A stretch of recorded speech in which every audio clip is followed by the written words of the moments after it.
man. This time on Engine Masters, we are gonna look at the power difference between identical heads, one iron and one aluminum. I gotta put this thing down.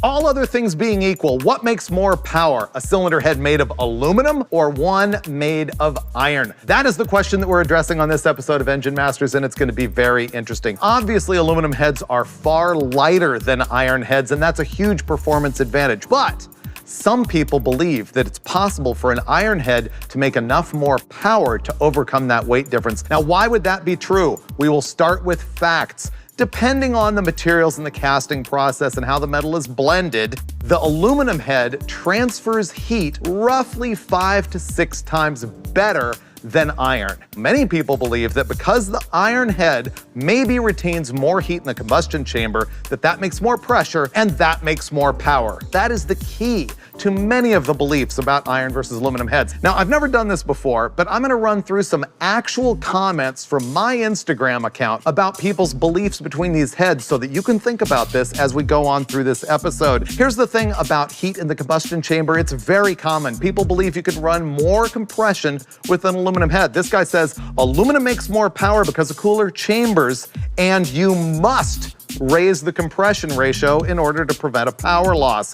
Aluminum makes more power because cooler chambers draw in more oxygen. Aluminum dissipates heat, adding to better atomization of the fuel load. Remember, I'm just reading these. These are public opinions, not mine. Aluminum has more resistance to hot spots to reduce detonation. Aluminum allows more ignition timing to make more power. Iron makes more power because of valve train stability. It's more rigid than aluminum. Iron is better for low compression. Aluminum is better at high compression. Iron is better for torque. Aluminum is better for horsepower. Aluminum just plain looks cooler. That guy, I agree with. The rest of it, we're gonna be testing here on the dyno. Now, the merchandise involved is our good old Blueprint 3D3 small block Chevy. It's got just under 10-to-1 compression. It makes about 470 horsepower. The cylinder heads that we're using are both from Dart Machinery, and they assure us that they are identical, other than the material that they're made out of, and the fact that one is drilled with a tapered seat spark plug, and the other one uses a gasket. Now,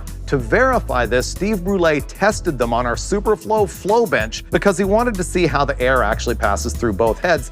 And I will tell you that from casting to casting, you can see some variances, even if they're the same unit from the same manufacturer. And sure enough, we did see that the iron head flowed between 3 and 8 CFM more, depending on what the valve lift was. So in truth, our very slight advantage in this test is going to the iron head. Everything else is the same. One is the Iron Eagle 215cc inlet runner. The other one is the Pro 1 aluminum head. They both have as cast runners. But does one make more power than the other? We are gonna jump through flaming hoops to find out. The first ones we're gonna test are actually these iron heads that are here on the table, and the second setup will be those aluminum heads right there.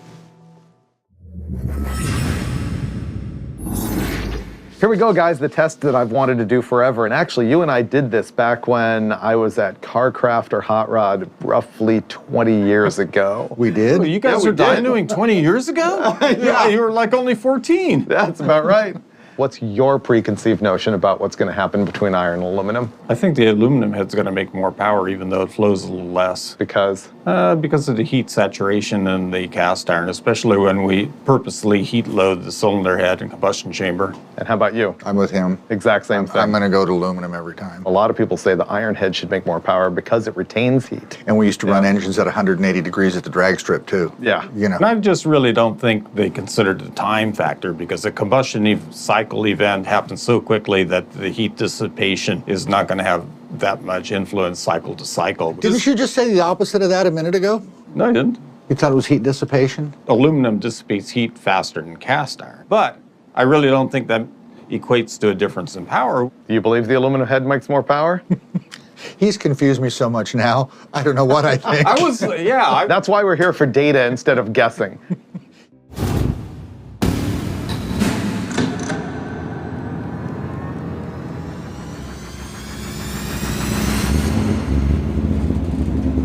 So first up here, we're going to do a regular straightforward dyno pull as we always do at an acceleration of 300 RPM per second and see what our baseline power is.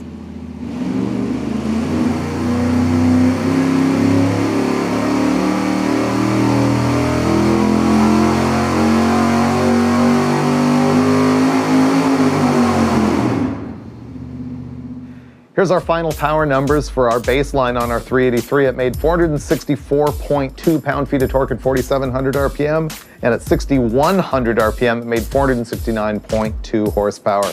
Now, the thing about this is we've completely reconfigured this engine with solid roller lifters, different cylinder heads, and a single plane intake manifold, and it makes exactly the same horsepower and way worse torque. I think the main key to all of that is really the intake manifold. Single plane intake. Seen it too many times for it not to be, but yeah, you put all that work in and we just killed a bunch of torque. Right. Yeah. So we've got our baseline. I'm really interested in doing stuff to put more temperature in the cylinder head. I'm thinking a slow sweep, 100 RPM per second, to just let the thing sit there and groan and build up heat and find out if it makes any kind of difference. Turns it into about a 30-second pull. It's not your engine. I know. He doesn't care about it at all. All right, here we go with our 100 RPM per second. Now remember, the dyno normally pulls at 300 RPM per second, which is faster acceleration rate. Now we're going to slow it way down because what I'm looking for is really putting a load on the thing and watching that temperature climb. This is going to be good.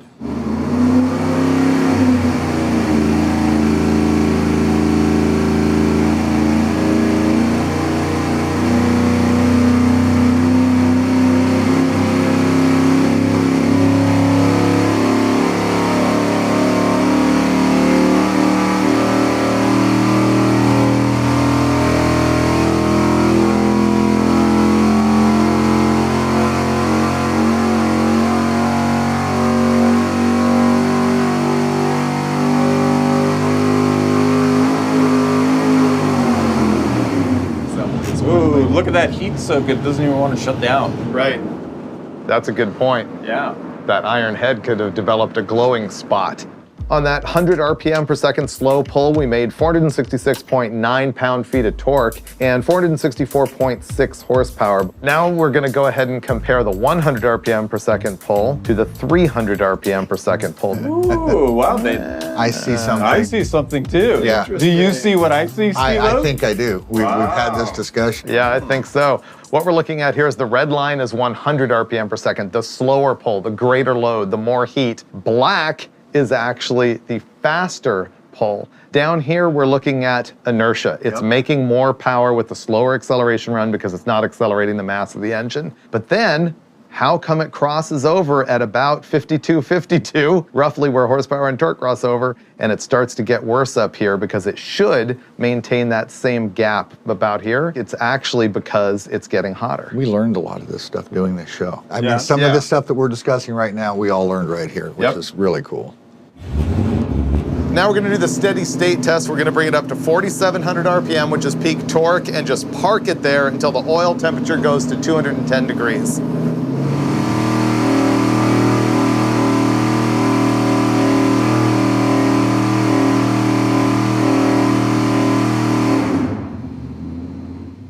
See that?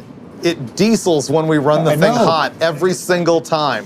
I shut it off cold and it was fine. Now I shut it off hot and it wants to run and run and run. That's got to be a hot spot in the chamber. You call that auto ignition. Auto ignition. Yeah. Yeah, which means firing with the spark plug not firing. Yeah. There's something hot in there. When we shut the thing off after doing one of these pulls, we see that it diesels or runs backwards or auto ignites. It won't shut off. And we're guessing that's because of hot spots in the iron head. So we started that test at 474.2 pound-feet of torque, and it fell off to 468, which is reflected in the horsepower that started at 424.5 and fell down to 418. So now all we have to do is cool off these iron heads for half an hour because they retain so much heat, and then we're gonna go switch off to the aluminum. I think we should make Brule pick up the iron heads. Oh, yeah. I'm gonna have Troy pick up the iron heads while I watch.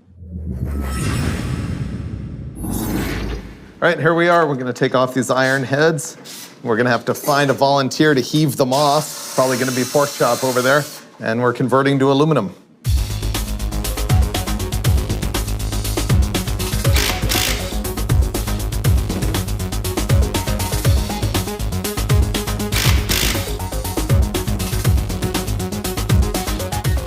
iron is a lot heavier than aluminum. But how much?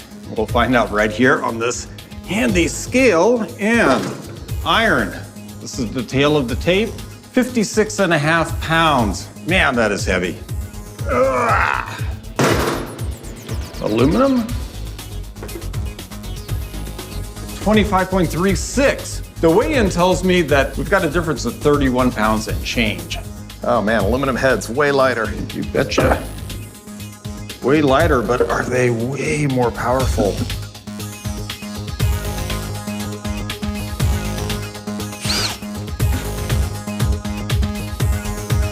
Tech tip action, I'm going to show you about pushrod guide plates. You need to use a hardened pushrod in conjunction with guide plates that are required on most aftermarket heads. The thing about the guide plates is that they are guiding the pushrod. Watch what happens when I put the rocker arms on and I've got that guide plate loose. The guide plate, when moving side to side, makes a huge difference as to where that roller rides on the tip of the valve. What you've got to do is go in and make sure that they're perfectly centered. And so the way Brule does it, he gets it centered on one valve, takes the rocker arm off, tightens that stud, and then puts it back on, and then the pushrod guide plate will be held, and he can go in there and tighten his other stud. Aluminum heads are installed. Now off camera, we fired this thing up and did a bunch of pulls to do timing sweeps. We really wanted to find out if the ignition timing advance was going to be the same or different with iron versus aluminum heads, because just moments ago, I looked at my Instagram post and the guy said, you can put more timing in an aluminum head to make more power. It may tolerate more timing, but it won't necessarily want more timing. You mean the aluminum head will tolerate more timing if it runs cooler? Timing is detonation limited, how much timing you can actually physically put in. Or maybe the material can have an effect on detonation, but the engine may not want that much timing. Right, It may make less power. Yeah. We tipped it over where it dropped 3 or 4 horsepower straight across the board with timing, but yet it wasn't detonating. Okay, so we've got it fired up, tuned up, and we're ready to show you the difference in power.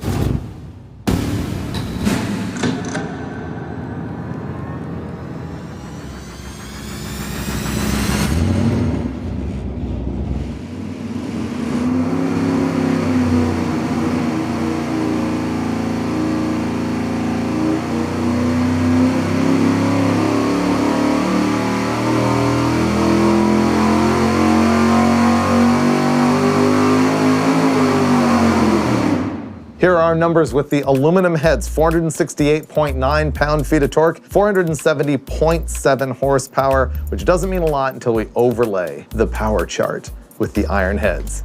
Here goes. Whoa. Boom. Wow. Black line is the aluminum head, red line is the iron head. Look at the difference below the 5250 torque and horsepower crossover. It is huge. And then up top, it's much less of a difference. It's down to 1 or 2, but honestly, the advantage is still to the aluminum head. Yeah, it's amazing down here. There's 20 pound-feet difference. But the question is why? Why would aluminum head make more power below peak torque? We're looking at the graph of the airflow through our carburetor hat, and sure enough, you can see that the aluminum head is moving more air down at the bottom end. Not as much as you might guess based on the difference in the two curves. Quite a bit of torque difference for what we're seeing here of, 8 CFM difference. 8 CFM is pretty significant down that low. Well, and we know that up top, oddly enough, the iron head is actually flowing more than the aluminum head, but they make exactly the same power. The iron heads do have a flow advantage on when you test them on the flow bench. They're just slightly better, whether that's production variation. I mean, they're very close to the exact same configuration, but they did test at a higher flow, slightly. I think we need to go to the 100 RPM test and see if we can see any differences there. The heat soaker. Oh yeah. The engine killer.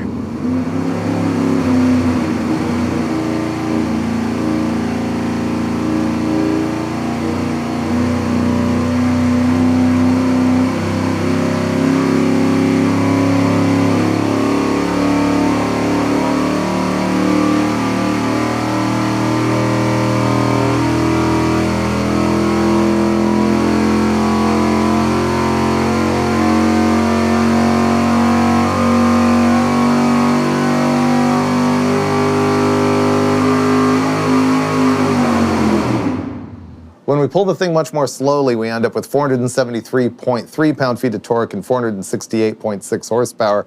So the real story is when we overlay the iron head in the same kind of test. Boom. Wow. Black line is aluminum, red line is iron. So aluminum wins once again with a weird little warble going up here at the top. But overall, very similar to what we were seeing at 300 RPM per second, because the low end torque advantage is still there and then it narrows towards the top. Does that tend to disagree with the theory that the aluminum dissipates more heat out of the chamber because at 100 RPM step, we're giving it more time? It's not really showing a difference in performance though. These are the two different acceleration rates compared. At the 100 RPM rate, it actually is moving a little bit more air. Which is where it made more power. We found when we did another episode with the intake manifolds, the heat didn't really transfer into a fast-moving column of airstream. It's just like if you have a spoonful of soup and you go, it doesn't cool off. But if you go, it cools off. It's the same exact thing. I do that whenever I have hot soup. Do you? How about coffee? You do the coffee too? Oh, yeah. What we keep talking about with this temperature versus airflow thing is that we discovered in a prior test when we were looking at coolant temperatures, hot versus cold, that the colder the chamber, the more airflow you can get into it, because when the chamber is hotter, it's a higher pressure area, so the differential between atmospheric and the chamber is much higher. And so colder allows more airflow, and that's what we've been looking at here. So far, aluminum heads is still on top. Now we have to do the bring it up to peak torque and gather data till it hits 210 degrees of oil temperatures. All right, here we go with our 4,700 RPM steady state test.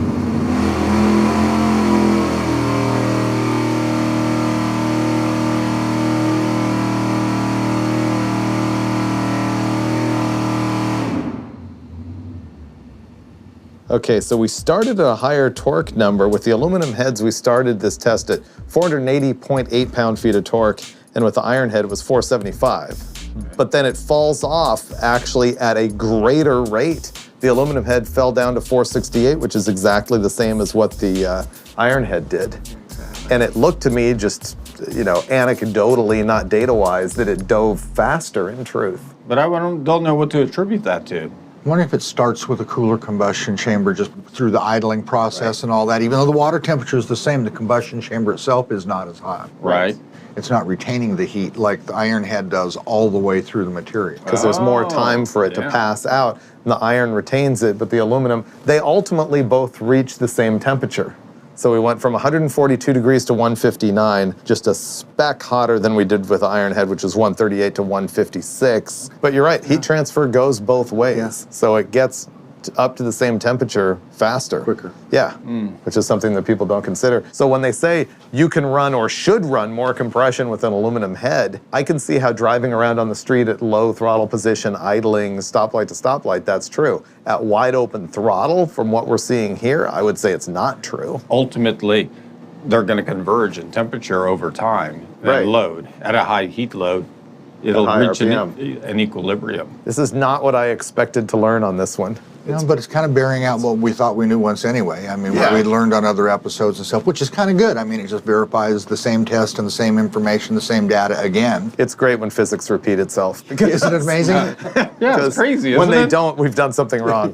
I think the conclusion is obvious. Aluminum heads. It's Yeah. really all there is. You're done here. Thanks. Thank you for your service, Steve Brule. Absolutely. Thank you. Look how happy Brule is. Oh, I am happy. Yeah. Well, iron versus aluminum heads. I came into this test with some preconceived notion, and I'm sure generally people do. Oh, I have to admit that I had the same thing.